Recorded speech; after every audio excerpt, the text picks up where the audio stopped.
los Estados Unidos de África. Este es el gran proyecto del líder libio Muammar al-Gaddafi, que ha centrado la última cumbre de la Unión Africana que él mismo preside desde febrero. 53 estados serían miembros de esta organización panafricana, que además contaría con un ejército de 2 millones de soldados y con una moneda única. Gaddafi ha advertido de que esta será la única manera de no volver a ser colonizados y caer, dijo, en la esclavitud. Y si hablásemos de la cumbre de la Unión Africana que ha terminado hace 2 días y durante la cual el principal dossier fue la pobreza en África. Usted viaja a Italia para participar en la cumbre del G8. Será la primera vez que un líder africano y árabe participe en una cumbre como esta. ¿Qué mensaje quiere transmitir a los grandes líderes políticos del mundo? Antes de nada quiero decir que esta cumbre no es la primera. Ya ha habido otras anteriormente en las que hemos intentado que África estuviese presente. En cumbres anteriores del G8 se han realizado muchas declaraciones relacionadas con el continente africano. Pero por desgracia no han sido más que eso, declaraciones. Personalmente no espero que esta cumbre sea diferente de las demás. Me gustaría que no fuese así, pero la verdad ya no espero nada. Recientemente usted ha viajado a Italia, donde le recibieron las autoridades de manera solemne, con el señor Berlusconi al frente. ¿Podría decirnos si ese encuentro significa la apertura de una nueva era en las relaciones entre Libia e Italia? Sí, creo que sí, y creo que será algo de lo que podrán beneficiarse no solo Libia e Italia, sino toda la cuenca mediterránea, Europa y África. Esto también será beneficioso para la paz mundial y la cooperación entre los estados, para que estos puedan pasar página y olvidar un pasado doloroso y abrir así una nueva era de cooperación y amistad, para poder pedir disculpas e indemnizar a las personas que han sufrido la colonización. Y esto es justamente lo que ha ocurrido. Ha habido excusas e indemnizaciones que han sido propuestas y nosotros las hemos aceptado. No podía haber sido mejor. Hemos podido ver durante su visita a Italia que usted portaba la fotografía de Omar al-Mokhtar. Esta iniciativa fue percibida como una provocación. ¿Qué quería decir el coronel Gaddafi con ello? Cada uno puede interpretarlo como quiera. En Roma los periodistas me preguntaron lo mismo y yo les respondí: ¿y vosotros por qué lleváis una cruz? Respondí incluso en su lugar. Les dije: lleváis la cruz y los cristianos en general creen que Cristo murió de una manera atroz siendo crucificado a pesar de ser el profeta del amor, de la paz y la misericordia, y no merece esa muerte crucificado. Por eso mismo muchos cristianos conmemoran la muerte de Cristo e inmortalizan el momento llevando una cruz en el pecho.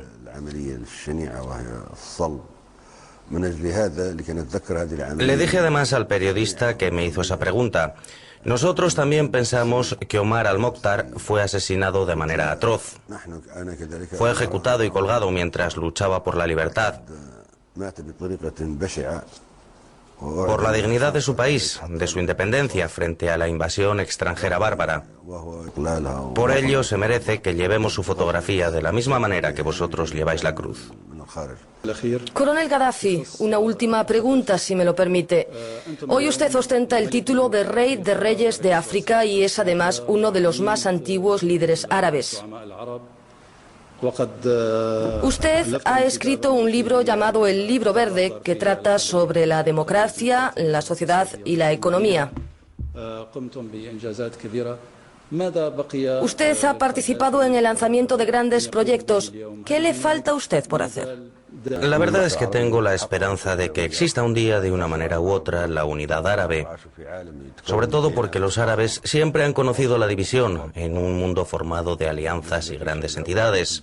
Siempre se han visto reducidos a simples trozos de papel, como una pluma que se la lleva el viento.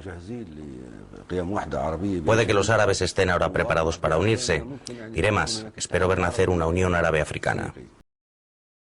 El deterioro económico del capitalismo, la crisis alimentaria, la crisis del agua, la desertificación, el terrorismo, la inmigración, la piratería, las epidemias naturales y las epidemias causadas por el hombre, la proliferación nuclear. Tal vez la gripe H1N1 fue un virus creado en un laboratorio que quedó fuera de control y que originalmente se había concebido como un arma militar. Entre esos retos también cabe citar la hipocresía, la pobreza, el miedo, el materialismo y la inmoralidad. Como se sabe, las Naciones Unidas fueron fundadas 3 o 4 países.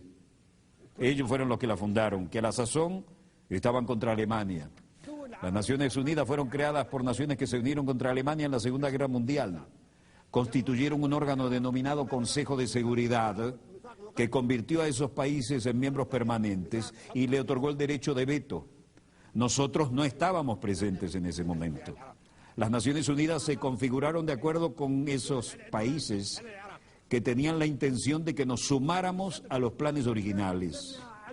Esa es la esencia real de las Naciones Unidas cuando se fundaron hace más de 60 años.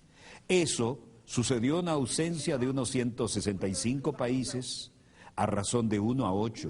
Es decir, 1 estaba presente y 8 estaban ausentes. Esos países redactaron la carta, de la cual tengo aquí una copia. Al leer la Carta de las Naciones Unidas, se puede constatar que el preámbulo de la Carta difiere de sus artículos. ¿Cómo surgió la Carta? Todos los que asistieron a la Conferencia de San Francisco en 1945 participaron en la redacción del preámbulo, pero dejaron los artículos y el reglamento interno del llamado Consejo de Seguridad en manos de los expertos, los especialistas y los países interesados, países que habían establecido el Consejo de Seguridad, los que se habían unido contra Alemania. El preámbulo es muy atractivo, nadie lo objeta, pero todas las disposiciones que aparecen después lo contradicen completamente. Rechazamos esas disposiciones y nunca las respaldaremos. Se volvieron obsoletas después de la Segunda Guerra Mundial. En el preámbulo, por ejemplo, se afirma que todas las naciones, pequeñas o grandes, son iguales. ¿Somos iguales en lo que respecta a los pueblos y en los puestos permanentes del Consejo de Seguridad? No, no lo somos. En el preámbulo se afirma por escrito que todas las naciones son iguales, sean pequeñas o grandes. ¿Tenemos nosotros derecho de veto? ¿Somos iguales? No. En el preámbulo se dice que tenemos igualdad de derechos, ya sean en nuestros países grandes o pequeños. Eso es lo que se declara y lo que acordamos en el preámbulo. Por tanto, el veto en el Consejo de Seguridad contradice la Carta. No aceptamos ni reconocemos el veto. En el preámbulo de esta Carta se afirma que no se deberá recurrir a la Fuerza Armada, salvo en interés común.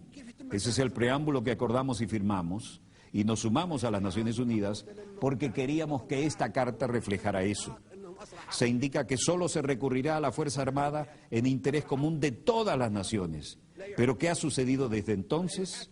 Han estallado 65 guerras desde la creación de las Naciones Unidas y desde la creación del Consejo de Seguridad.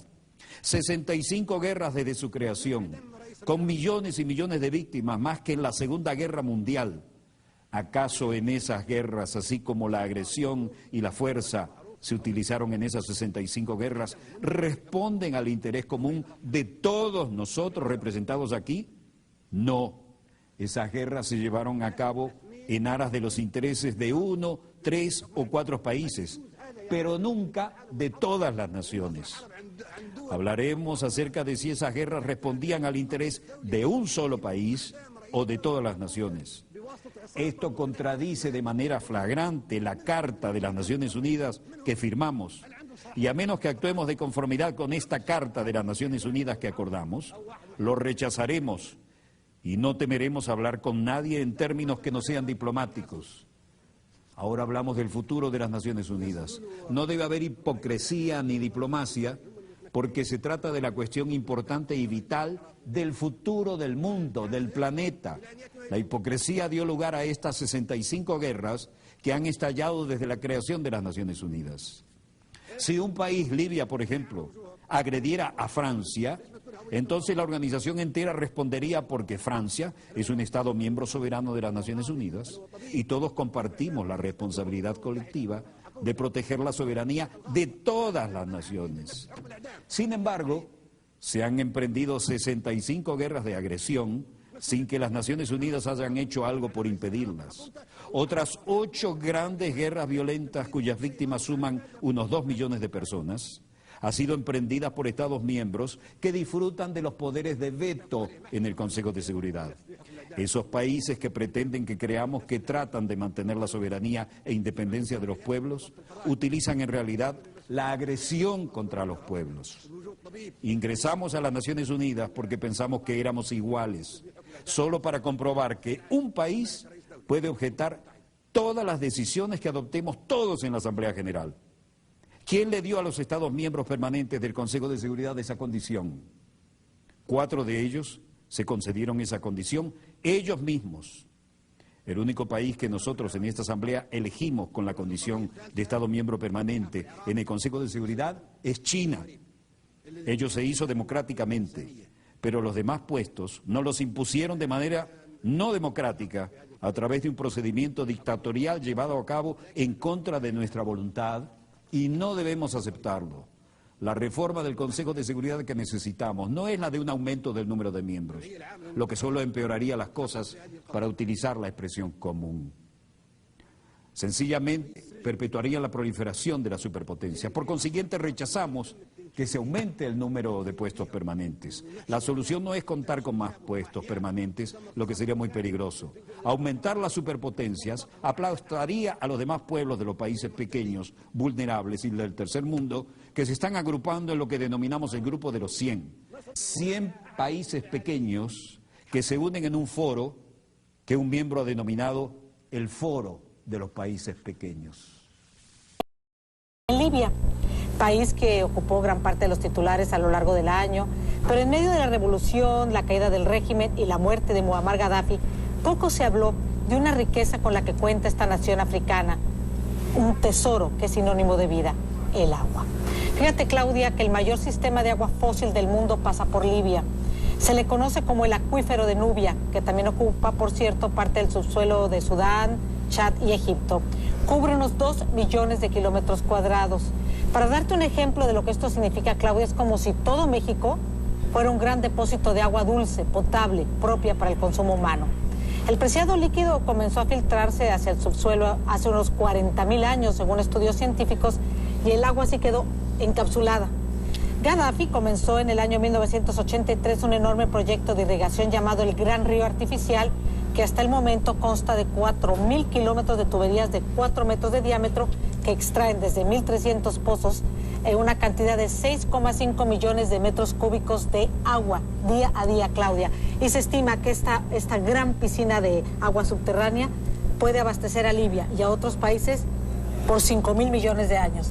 Esta es una gran riqueza de Libia, más allá del gas, del petróleo, de su posición geográfica, de su gran valor indiscutible como país, el agua, Claudia. Y por eso se hablaba de que una de las razones para la intervención de la OTAN y los países occidentales en Libia era perseguir también esa riqueza.